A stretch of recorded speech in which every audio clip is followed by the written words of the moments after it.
Hey guys, Tarantula Sam here. Welcome to my channel.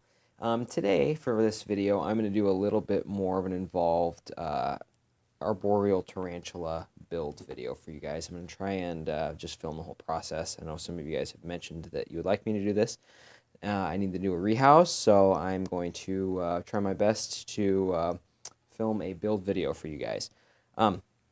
So for this, these are the tools that I think I'm going to use. I may not use all of them, but I think I am. I've got the templates. I'll upload those templates for you guys for drilling the holes just down in the description below on a Google Doc. The enclosure itself is one of these Hobby Lobby display cases. I picked this up today for about $5 and some cents. A saw to help me start my cut when I cut part of the lid, masking tape, a washable marker, an aluminum nail, these hinges off eBay, acrylic hinges, just pliers to cut the nail down to size, a Dremel tool to drill the holes and make the cut, some sandpaper just to clean up the edges, the ruler, and the glue that I use is the Scotch High Performance Repair Glue. There it is a little closer for you guys to see. But anyways, I'm going to jump into building this and explain as I go. Okay guys, so first thing I'm going to do here is tape on the templates and drill the holes.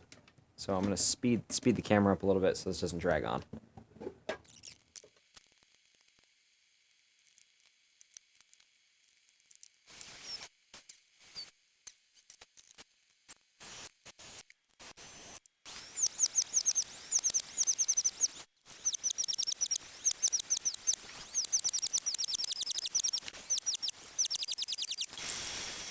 Okay, so once you drill the holes, you're going to take your templates off and then clean out all of the burrs on the inside of the holes that you drilled that were left over. Hopefully mine came out clean. Felt like my drill bit was being a little uneven on some of these. It looks pretty even. But yeah, so I'm going to go ahead and just pick out the burrs. You can get a lot of them with your fingernail. Sometimes I'll shove like a toothpick down in there just to push it all out. And then just clean it all up. Okay, so now that I got all the holes drilled out and most of the burrs cleaned out pretty well, I am going to put the lid in, what will be the lid, and drill the hole that will be the pin that locks the top of the lid shut so the tarantula can't get out. So to do this, I'm just going to find center on here with my ruler and drill a hole. 4 inches, I'll do it at about 2. So you want to do it kind of right in the middle so you get right through the lip. So it goes through both layers. So make your mark. And then I'm going to need to switch out drill bits because you're going to need a big enough drill bit to hold your pin.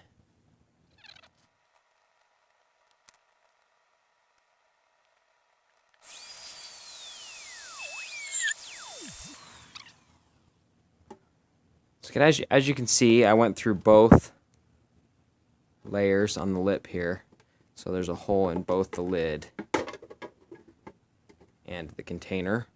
Make sure not to get it too close to the edge right here, or it'll crack all the way through. So set it in a little bit. So that will fit just great for my lock pin once I cut that down.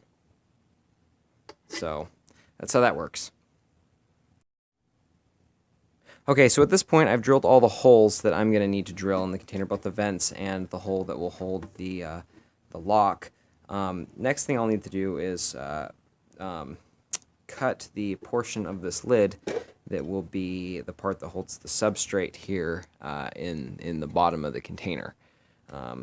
So for this, I'm going to go probably about 2.5 inches from the bottom. Make a mark and draw a line. Okay, so I've got my line. I don't know how well you're going to be able to see it. There's a line there. It's hard to see. It's pretty light. The camera's not picking it up, but I can see it just fine. So I drew the line on there with washable marker. It's just right there.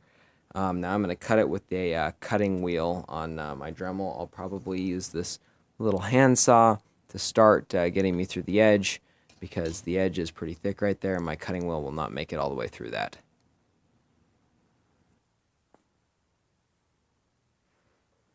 Okay, so I use that little red handsaw just to get me through this thick edge right here and on the other side. Be careful with it. If you're a little rough, you can crack it, so just be really cautious. Now I'm going to take the cutting wheel on the Dremel and just finish the cut all the way across. So I've got the cutting wheel on the Dremel here, and I'll go ahead and just cut that now.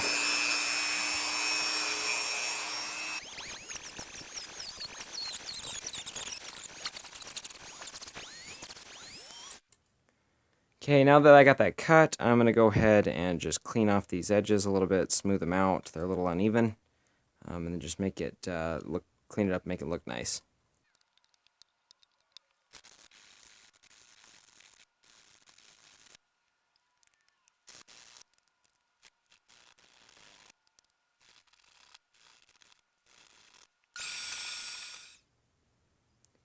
Okay, now as you can see, I've cut the lid into two pieces. If you be a little bit more careful than me, you can get a straighter cut, but I went pretty fast, and it's a little bit uneven, but it'll be just fine. You won't be too much noticeable once I get the hinges on there.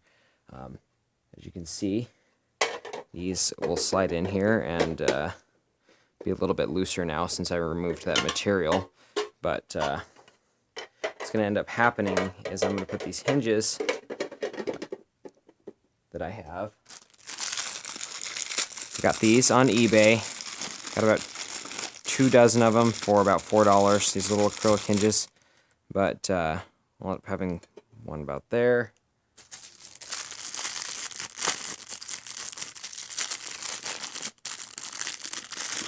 And the other about there. So I can't just glue these on now like this and expect it to work, because this lip right here is going to hit itself and the knot open, it'll break the hinges off. So I'm going to have to remove material from here and here before I glue this piece in. So I'm going to show you how to do that now. What you're going to want to do is remove material from there, but not from there. So you want to take out some material right there, and on that side, and then right there, and right there. So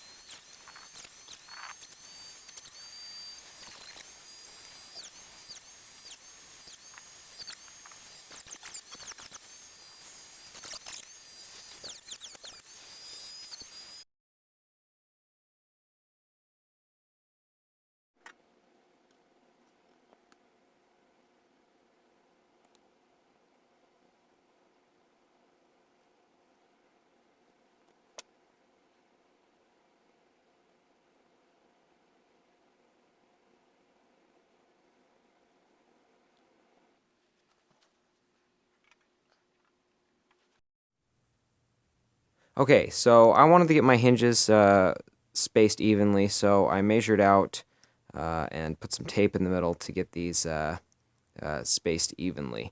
I've not glued them yet. I'm going to go ahead and glue them now. They don't have to be equal distances from each side by any means, but if you want it to look really good, you might want to do something like this.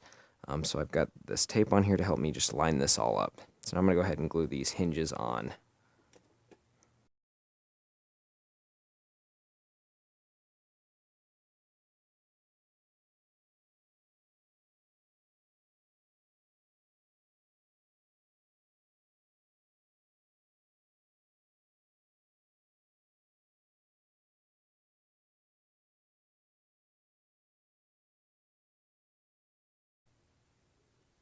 Okay, now that I got the glue on the bottom, I am going to just make sure they're lined up how you want them. Go ahead and put the glue on the top.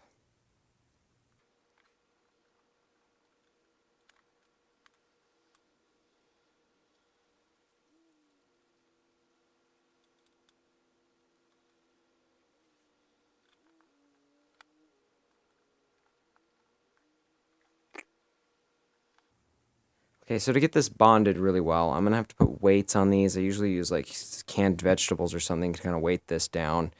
I leave it overnight to let it dry. If you don't, the bond won't be strong and it may break on you. So just be safe and make sure the glue is cured before you end up putting it all together and having it fall apart on yourself. I'll set this aside for now and get that just weighted down, set overnight. And then what I'm going to do now is I'm just going to do the last thing I need to do, and that's just cut this pin to size. I just want it to slide in there, so I'm going to just kind of eyeball it, cut it about right there. A pair of needle nose pliers with a cutter on it. I'm just going to go ahead and cut this. Might go flying across the room, but oh well. And it didn't fly across the room. All right, so I'm able to cut through this pretty well because these are aluminum nails. They're just really soft. So that'll be my pin. It's got kind of a sharp spot on there now, so I am going just to take my Dremel again and sand that real quick just to smooth it out.